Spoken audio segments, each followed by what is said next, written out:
Iffatning 36 qismi 2025 yil 17 noyabr kuni soat 19. Oh-ohda mening yurtimda namoyish etilishi kutilmoqda va bu safar voqealar yanada keskin tus oladi.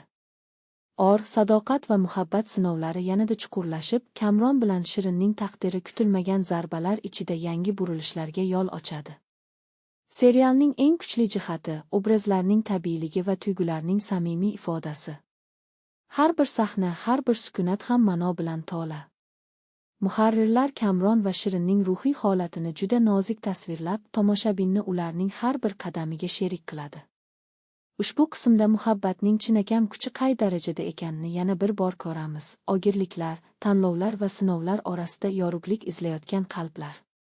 Iffat yana o'ziga xos iliqlik, samimiyat va hayotiylik bilan tomoshabinni o'z dunyosiga chorlaydi.